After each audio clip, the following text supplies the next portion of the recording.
The galaxy was old, older than anyone could truly understand. Civilizations had risen and fallen across its spiral arms, like waves on a shore, and the ones that survived long enough had learned one simple truth. Numbers meant power, and power meant survival. The Galactic Council was the result of that truth. 43 species, each ancient, each proud, each convinced that their way of thinking was the only correct way of thinking. They had rules, they had protocols, they had a list maintained, carefully for 11,000 years, of species that were allowed to exist and species that were not. Humanity was not on the approved list. It had started small, the way most catastrophes do. A human exploration vessel called the Ardent Resolve had drifted into the Keth Corridor, a stretch of space officially marked as neutral territory, but unofficially claimed by the Voron Collective, one of the Council's founding members. The Voron were tall, slow-moving creatures with 6 arms and a deep institutional hatred of anything that moved quickly or spoke loudly. Humans, unfortunately, did both. The crew of the Ardent Resolve had not been hostile. They had been curious. They had asked questions. They had taken readings. They had, according to the Voron commander's official report, demonstrated an alarming willingness to enter spaces they had not been invited into, speak without being spoken to, and laugh at moments that held no logical reason for laughter.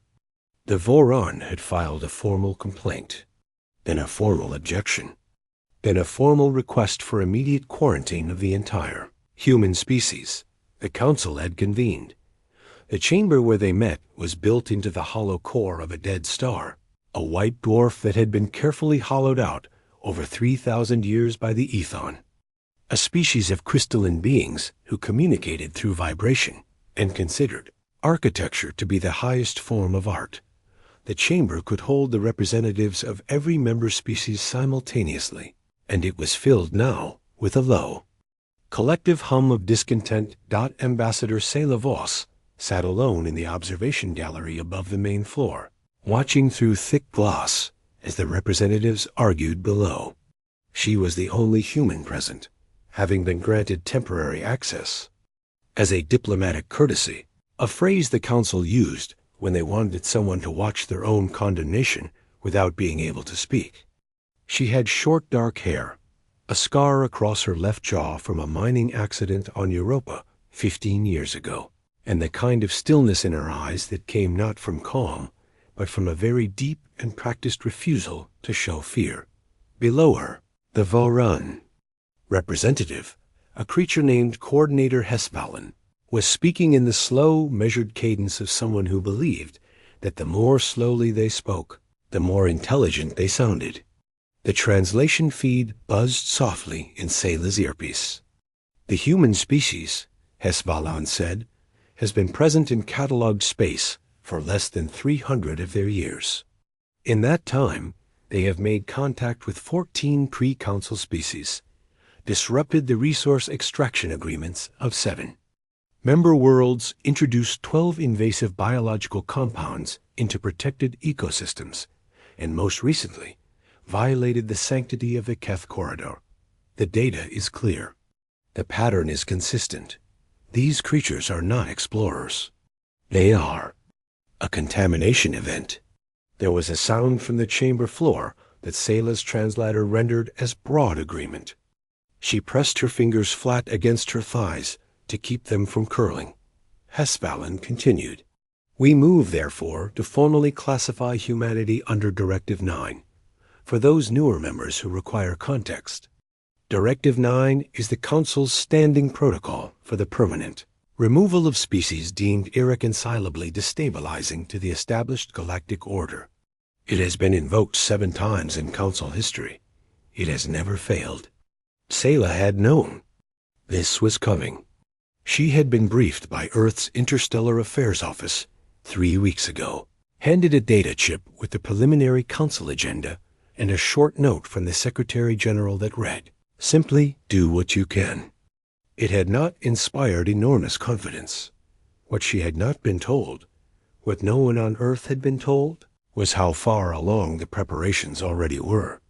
A secondary representative, one of the Drell, small insectoid beings who served as the council's administrative backbone, rose and began listing figures. Fleet positions, staging areas. The Drell were meticulous. They spoke in numbers the way poets spoke in metaphor, lovingly, precisely, with complete devotion. The fleet assigned to execute Directive 9 against humanity consisted of 912 warships drawn from 11 member species. They were already assembled. They were already positioned at 3 jump points within 2 light years of Earth's solar system. They had been there for 6 weeks. Selah listened to this and felt something shift in her chest. Not panic. Something quieter and more dangerous than panic. Understanding that they had not come here to debate. The debate was theater. The decision had already been made, the ships already deployed, the coordinates already loaded. This session was the council following its own procedural rules, checking a box labeled notification before checking the one labeled execution. She was here not as a diplomat, but as a witness, possibly as a symbol, a human face to observe the vote that ended humanity, so that the council could note in its records that a representative of the condemned species had been present and had been given the opportunity to hear the charges. When the floor opened for final statements, Selah expected silence from the human gallery. She had not been granted speaking rights. But one of the Ethon representatives, a being composed of interlocking mineral plates that chimed faintly when it moved, turned toward the observation gallery and directed a question upward. It was a technical violation of procedure, but the Ethon were one of the Council's founding species, and no one told the Ethon what they could and could not do. The human observer, the Ethon said, its voice rendered in Selah's earpiece as a tone just below middle C. Does the human observer wish to speak? Every representative on the floor turned upward. Selah stood. She was quiet for a moment, not because she didn't know what to say, but because she was choosing very carefully between several things she could say and the ones she could not take back. I have a question, she said finally. Not a statement, just a question. Hesvalin's 6 arms shifted in what the translator flagged as irritation. This session is not structured for... How long, Selah said, has this fleet been assembled? Silence. 6 weeks, she continued, when no one answered. Your own Drell administrator said 6 weeks. Your ships have been positioned near our solar system for 6 weeks. She paused. We knew about them in 4. Another silence, a different quality to this one. I'm not saying that to threaten anyone, Selah said, her voice even and quiet. I'm saying it because I think some of you may be operating under a misunderstanding about what you're voting on today. She looked down at the assembled representatives of 43 civilizations, each ancient, each powerful, each watching her with expressions her translator couldn't fully parse. You think you're voting on whether to erase humanity, but the question of whether humanity can be erased, that question, the Council answered 6 weeks ago. You just didn't know it yet. She sat back down. The chamber was very still. Below, Coordinator Hesvalin turned slowly to the Drell administrator and asked, in a voice just barely caught by the open microphones, what does she mean? The Drell administrator did not answer immediately. It was pulling up data. Its small hands moved over a console with increasing speed. Then it stopped. It looked at something on its screen for a long moment. Coordinator, it said. There is a communication waiting in the secure relay. It arrived 5 weeks and 6 days ago. It is addressed to the full council. It is from Earth. Hesvalin's arms went very still. Why was it not presented? It was flagged as non-priority. The classification algorithm assessed it as a diplomatic greeting. Standard first contact boilerplate. The Drell's voice had taken on a careful, neutral tone that meant the creature was frightened and trying not to show it. But the encryption on it, Coordinator. The encryption is not human technology. The chamber erupted. Selah watched it from above and let herself breathe. Somewhere behind her, in the corridor that led back to the temporary human quarters, her communicator buzzed once. She didn't need to look at it. She knew what it said. The same 3 words that Admiral Chun had promised to send the moment the second phase activated. The gate opened. She had 4 hours before the Council understood what that meant. 4 hours. To explain, or not explain, everything that had changed in the 6 weeks the Council's fleet had been sitting outside humanity's solar system, waiting for permission to fire. 4 hours, and a galaxy that had just realized it did not know humans, nearly as well as it thought it did. The message had been sitting in the Council's secure relay for 5 weeks and 6 days, ignored by an algorithm that had been designed by the Drell 2,000 years ago to filter out noise. The Drell were proud of their algorithm. It had successfully reduced unnecessary diplomatic chatter by 63% over its operational lifetime. It had never, in 2,000 years, made a significant error. Until now, the decryption process alone took 40 minutes. Not because the Council's systems were slow. They were among the most powerful computational arrays in the known galaxy. But because the encryption wrapped around the message did not match any known cipher in the Council's database. The Ethon cryptographers, who had cracked 31 alien languages in their history and considered themselves without peer in the field, worked on it in silence and growing discomfort. What they eventually told the chamber was not reassuring. The encryption, they said, used mathematics that did not exist in any academic record held by any Council member species. The underlying principles were recognizable number theory, prime factorization, dimensional folding, but assembled in combinations that no known civilization had ever attempted. It was, one Ethon cryptographer noted carefully, not the work of a species that had recently learned mathematics. It was the work of a species that had learned mathematics and then quietly gone.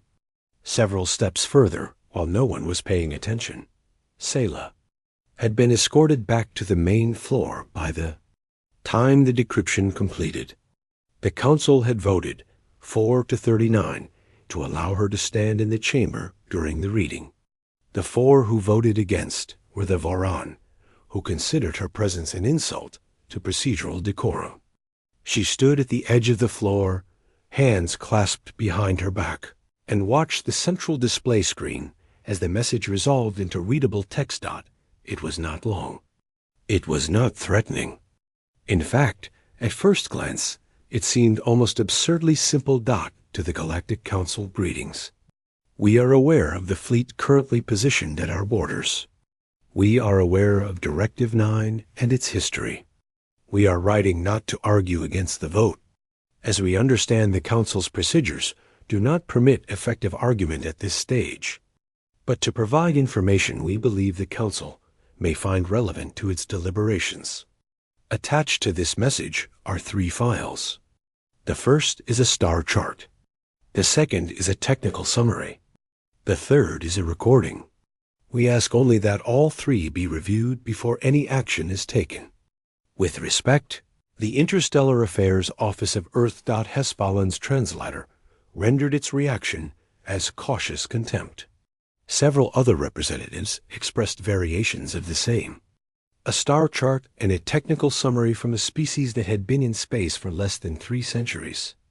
The Council's collective attitude in the chamber was the diplomatic equivalent of a shrug. Then they opened the star chart. It took a moment for the scale to register. The chart showed known space, the familiar spiral of cataloged systems and Council-claimed territories. But layered over it, in a different color, was a second network. A grid of points connected by lines, spread across the galaxy's inner arms like a circulatory system. There were over 300 points on the grid. Each point corresponded to a real star system. Many of those systems were deep inside Council territory, not at the borders, not in neutral zones, but in the interior, in places that had been considered safe and unreachable for millennia. Each point on the grid was marked with the same symbol. The Council's translation system identified it after a 7-second search. It was the engineering notation for a stable transit gate. The chamber noise went from argument to something close to silence. Selah watched them process it.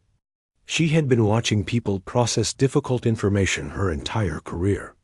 First as a field geologist reading rock strata, then as a crisis negotiator reading human faces, and now as the only human in a room full of alien species, reading the body language of creatures she had spent 3 years studying.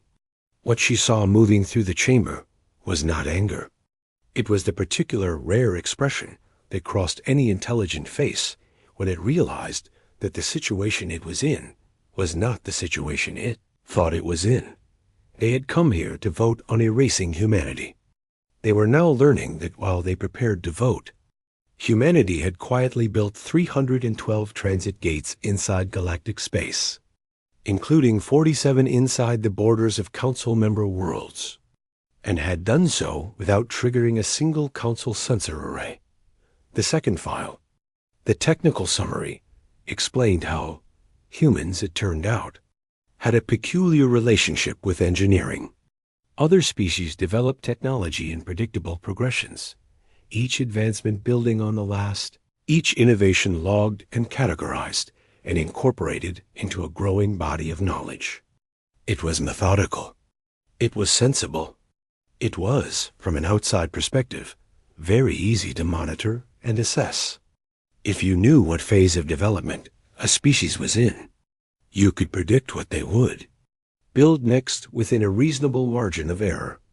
Humans did not develop technology in predictable progressions.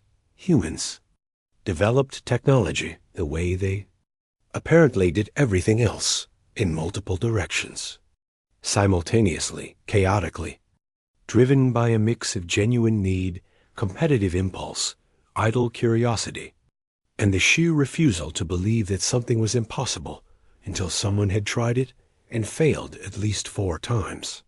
The technical summary laid out, in careful detail, 6 fields of engineering in which humanity had achieved breakthroughs that were, according to the Council's own developmental models, between 300 and 800 years ahead of where a species of their age should be.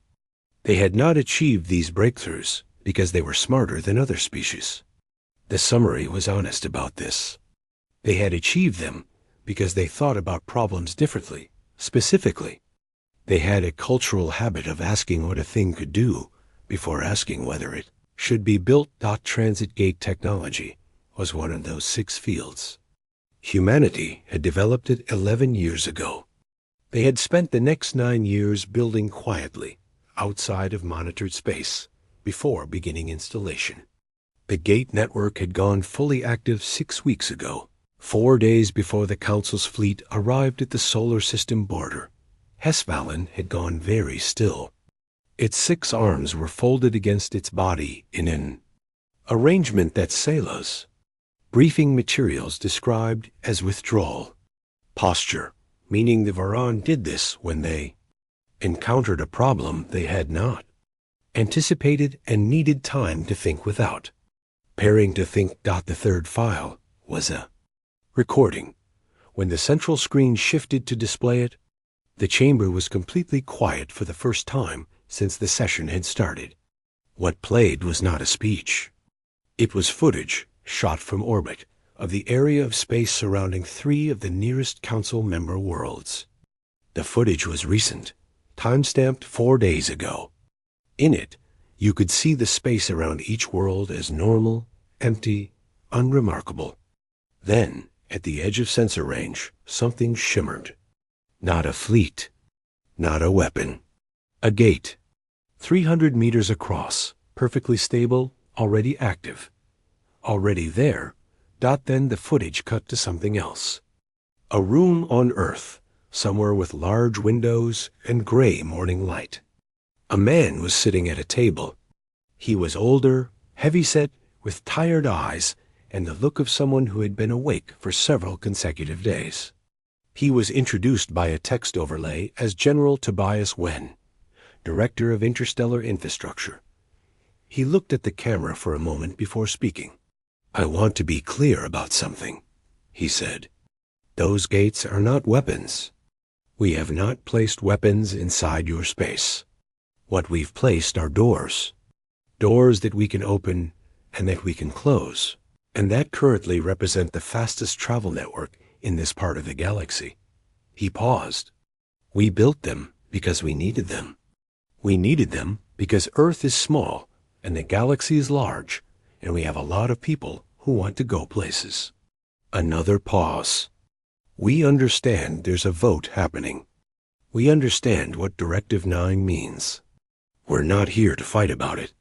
We're just asking you to think about what it would mean to close a door versus what it would mean to open one."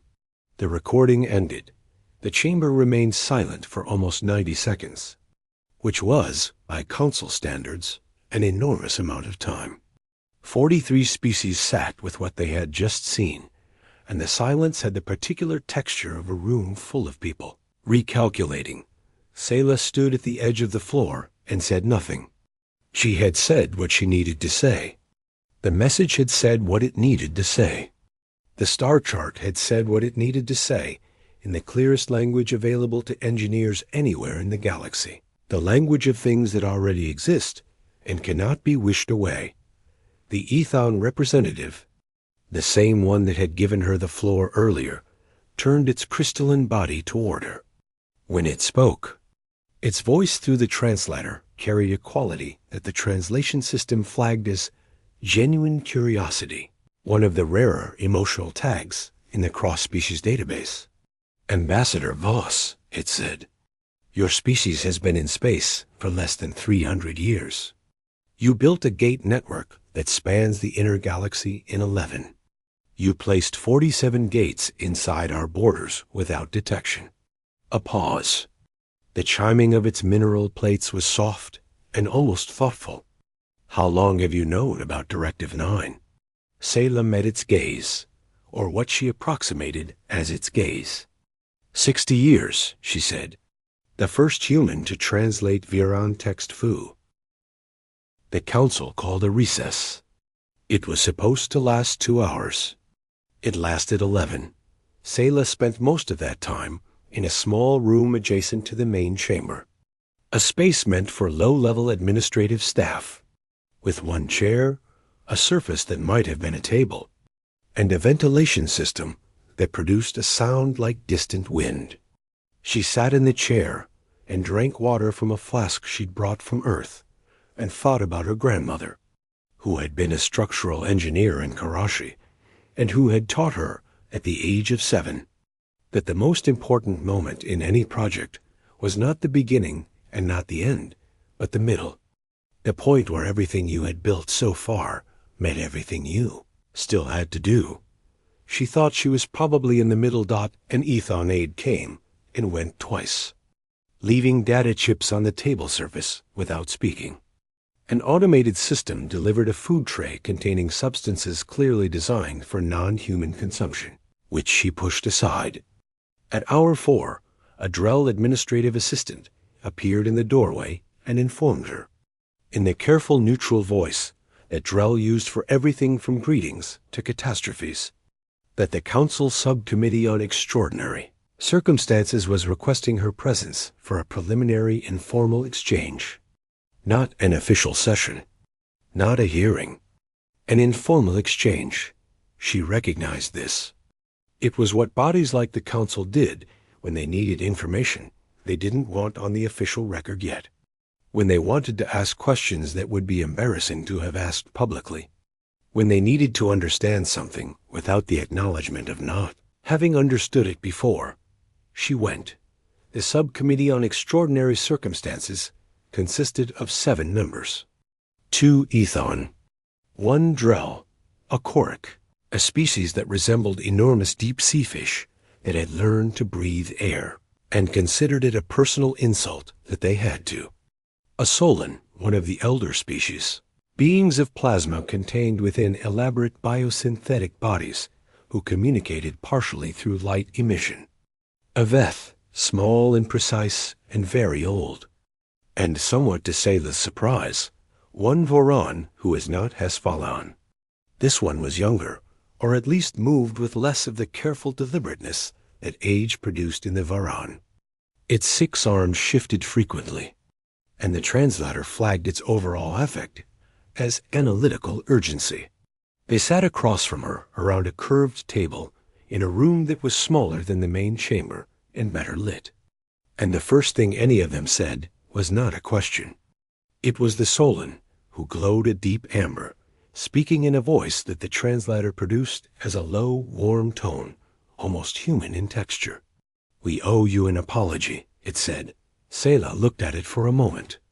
"For what, specifically?" "For the manner of this proceeding. You were brought here as a courtesy witness to a decision that had effectively already been made. That is not diplomacy. That is theater." The Solon's light shifted slightly, something her briefings described as the equivalent of a resigned exhale. "We want you to know that not every member of this council agreed with the procedural approach. The vote count you saw was the result of considerable pressure from the Voron Collective and 2 other member species who had significant resource interests in the regions your species has been exploring." Sayla said nothing. She filed the information carefully. The young Voron shifted its arms and spoke. "What we need to understand," it said, "is the full scope of the gate network. The chart you provided showed 312 installation points. Our own assessment suggests the actual number may be higher." "It is higher," Sayla said. "How much higher?" She considered the question. It was a reasonable question. It was also a question that had 2 possible answers, the honest one and the strategic one, and she needed to decide which one was more useful right now. The honest answer was 407. The strategic answer was to let them wonder. She chose a third option, which was the one her grandmother would have appreciated most. "High enough that the answer doesn't change the situation," she said. "And I mean that in the least threatening way possible. The gates aren't weapons. General Wen said that, and I'm saying it again. They're infrastructure. We built them because we needed them, not because we were preparing for a conflict." She looked around the table. "We were preparing not to lose one. There's a difference." The Veth, who had not spoken yet, made a sound that the translator rendered as a dry acknowledgement.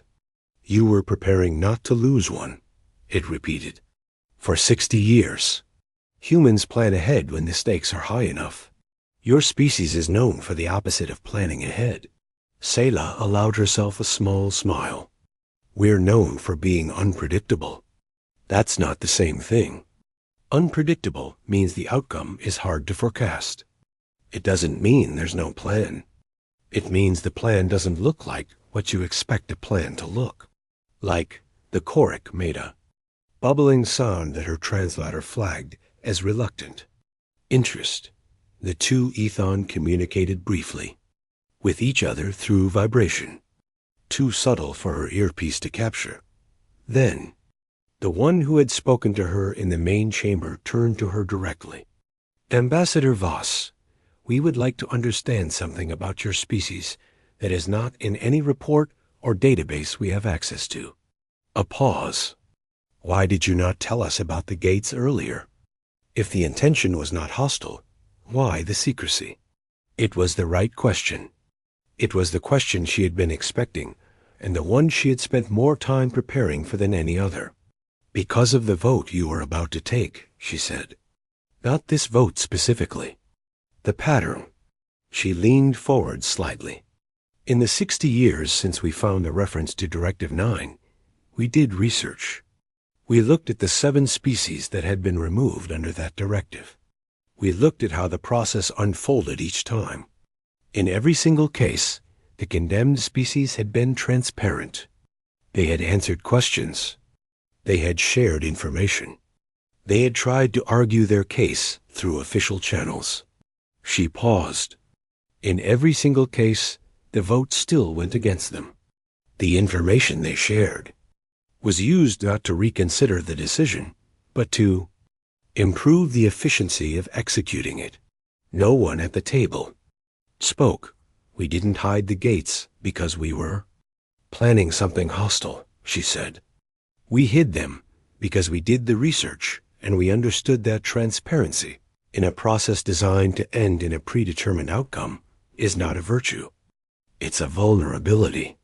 The young Varan's arms had gone very still. Its translator produced an expression she had never seen flagged before. The system identified it after a moment as the recognition of having been out-hot. The Solon glowed a different color, softer, more complex. What is it that humanity actually wants? It asked. Not strategically, not procedurally. What do your people want from the galaxy? Sayla sat back in her chair.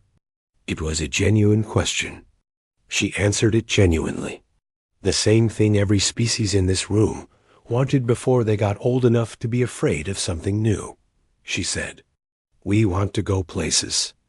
We want to find things.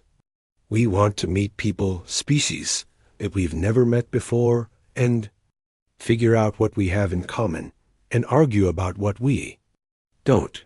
We want to build things, and occasionally break things, and learn from both. She looked at the Solon. We want to matter, to contribute something to the galaxy that wasn't there before we showed up. A pause. We know we're loud, and we move fast, and we make other people uncomfortable. We've been told that our whole history, by other humans, before we ever left the planet. We're used to it. Silence. Then the Drell member, who had been silent the entire session, looked up from its console. There is a second matter, it said quietly. Separate from the gates. Sayla looked at it. We have been analyzing the encryption on your message. Not just the mathematics. The origin of the mathematics. The Drell's voice had gone very careful. The principles used in your encryption key do not appear in human academic records prior to 31 years ago. They appear suddenly in a paper authored by a research team at a university in a place called New Geneva, citing no prior sources, offering no derivation, simply presenting the framework as if it had been found rather than created. It looked at her. We would like to know where those mathematics came from. Sayla met the Drell's gaze steadily. That, she said, is a much longer conversation. Across the table, 6 alien species leaned very slightly forward. Outside the chamber, in the dead star hollow that housed the greatest deliberative body in the known galaxy, something was shifting. Not in the vote count, not in the procedural records, in the atmosphere of the thing itself. In the way, the session was no longer about whether humanity should be erased and head quietly, without anyone declaring it, become about something else entirely. About what humanity was, about what it had found, about what it had been building. In the 6 fields where it was centuries ahead of schedule, while the galaxy watched its surface and forgot to check what it was doing underneath, the recess had been called to give the council time to think. Instead, it had given humanity time to speak. And Sayla Voss, sitting in his small room in the core of a dead star, had not finished speaking yet. The longer conversation lasted 3 days. Not 3 hours. 3 full planetary days, measured in Earth Standard Time. Because Sayla had stopped adjusting her internal clock to Council Standard cycles somewhere around hour 16, and had decided that if she was going to speak for humanity, she was going to do it on humanity's schedule. The subcommittee tolerated this with varying degrees of grace. The Drell appreciated precision and adapted without complaint. The Choric found the rhythmic inconsistency of human time perception interesting enough to study. Hesvalin, who had eventually joined the informal session at the Varan government's request, found it deeply offensive and said so repeatedly. which Selah had come to recognize as the Varan version of engagement. At least they were engaged. The mathematics came first. That had been the Drell's question, and it deserved an honest answer, so she gave it one. 31 years ago, a research team at New Geneva University had published a paper that introduced a complete framework for what they called dimensional folding mathematics, the underlying theory that made transit gate construction possible. The paper had no derivation, no prior citations, no acknowledgement of how the framework had been developed or where the core insights had come from. The team consisted of 11 people. 4 of them were still alive. None of them had ever given a complete public account of the paper's origins. What Selah told the subcommittee was this: 14 years before the New Geneva paper, a deep space monitoring station on the far edge of the solar system had detected a signal. The signal was brief, 5 seconds long, and came from a direction that corresponded to no cataloged star system. It was heavily encrypted. It took 9 years to decode. When it was decoded, it contained, among other things, a mathematical framework that the decoding team had initially assumed was some kind of error. Because no part of it corresponded to any existing human or known alien mathematics. It was not an error. The council chamber, even in its informal configuration, had a very particular quality of silence when it was genuinely surprised. Selah had come to recognize it. It was different from the silence of calculation or the silence of anger. It was the silence of an enormous and ancient institution encountering something it had not built a category for yet. A signal, the Ethon said, from an unknown origin point, containing functional advanced mathematics. Yes, and you decoded it.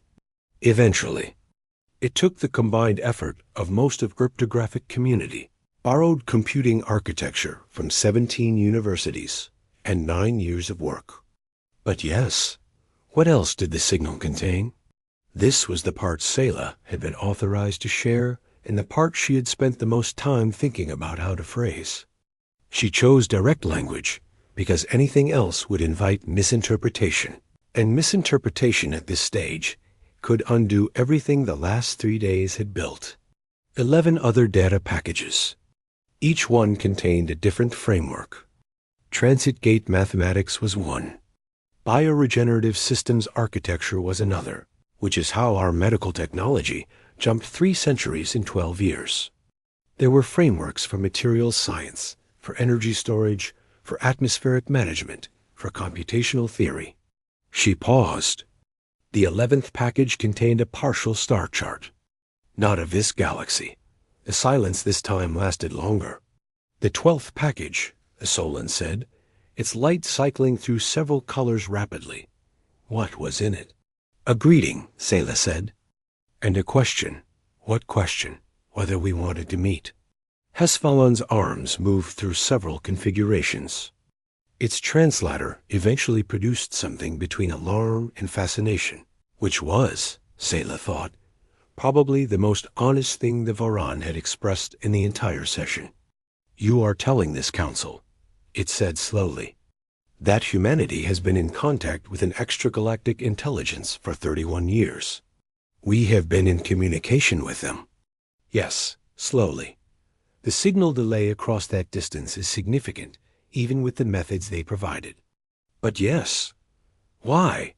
The Veth asked, in its precise, careful voice. Did you not tell the council? Selah looked at it for a moment. You are going to vote to erase us, she said. Telling you we had a relationship with a extragalactic civilization that was providing us with advanced technology seemed like information. That might accelerate that decision rather than prevent it. The Veth was quiet for a moment. That is a reasonable assessment, it said finally. Thank you. It is also, it continued, an assessment that fundamentally changes the nature of this proceeding. I know. The Galactic Council was convened to manage relationships between known civilizations within this galaxy. The entity that contacted you is not within our jurisdiction. It is not within our understanding, and it chose to contact humanity specifically, and not any other species in catalog space. The Veth's voice was, impressively, completely neutral. We would very much like to know why. This was the question Selah had thought about more than any other. She had asked it herself, many times, to the people who had spent 31 years slowly, painstakingly communicating with something across an incomprehensible distance. She had asked the 4 surviving members of the New Geneva team. She had asked the directors of the Contact program. She had, 3 months ago, been allowed to read the full unredacted transcript of every communication exchange. She had found her answer buried in a response sent 8 years ago, when Earth's Contact team had asked, directly, why humanity had been selected. The answer had been characteristically strange. They said, Selah told the subcommittee, that they had been monitoring this galaxy for a long time, watching civilizations develop, and they had noticed something about this galaxy's pattern of development, which was that species tended to reach a certain point of complexity, join the council, stabilize, and stop being unpredictable. She paused. They said that unpredictability was interesting to them, that it was, in their experience, correlated with something they valued. They used a word that our translators spent 4 years rendering correctly. Another pause. The closest equivalent in any human language is aliveness, not biological life. Something harder to define. The quality of a mind that hasn't yet decided what it can't do. The chamber was very still. They said, she continued, that most of the civilizations in this galaxy had solved that problem long ago, that they had been watching for a new one for a very long time. She looked around the table. They found us 40 years ago, started watching, and sent the signal when they decided we were interesting enough. No one spoke for a long time. It was the young Voron who broke the silence. Are they coming here? They haven't said. The communications are slow, but they know about the council. We told them. Selah looked at Hesfallen. We told them about Directive 9. Hesfallen was still. And what did they say? They said they hoped the council would make a decision they could be proud of. She let that sit for a moment. That was their exact phrasing. A decision they could be proud of. We spent 2 years debating what that meant before someone pointed out that the most obvious interpretation was probably correct. The Solon glowed along. Slow gold. The council reconvened in full session 4 hours later. The atmosphere in the main chamber was different from the one that had existed at the opening session. It was not warmer exactly. The Effen's architecture did not permit warmth in the conventional sense, but the quality of attention in the room had changed. 43 species sat and looked at each other with the slightly unsteady expressions of beings who had come to do one thing and found themselves inside a completely different situation, facing choices they hadn't prepared for. The vote on Directive 9 was formally withdrawn, not by a majority decision, but by procedural consensus, which in council terms meant that enough members had changed their positions that sustaining the original motion was no longer viable. Hesfallen abstained rather than voting against, which was, given everything, probably the most humanity could have expected from the Voron. A new motion was introduced instead. It was authored jointly by the Ethon and the Solon and the young Voron, which was itself the kind of combination no one in the council's history had seen. The motion proposed the establishment of a new framework for human council relations.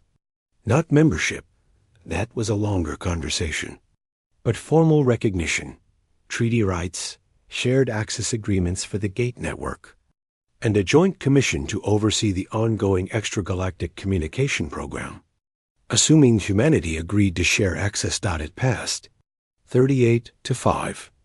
When the chamber cleared, Selah stood alone for a moment in the enormous hollow space, in the core of a dead star, surrounded by the Effen's meticulous architecture, and felt something she hadn't let herself feel since she'd boarded the ship to come here. She felt tired. The good kind of tired. The kind that meant you had carried something heavy all the way to where it needed to go. Her communicator buzzed. A message from Secretary General Oladell. How did it go? She thought about the 3 days. About the mathematics. About the signal from outside the galaxy. About a civilization so old it had watched stars born and die, choosing to reach across impossible distance and ask a small, loud, reckless species of hairless apes whether they wanted to meet. She typed back, "We're still here." A pause. Then, "That's enough for today." It was. It was more than enough. Outside Thur.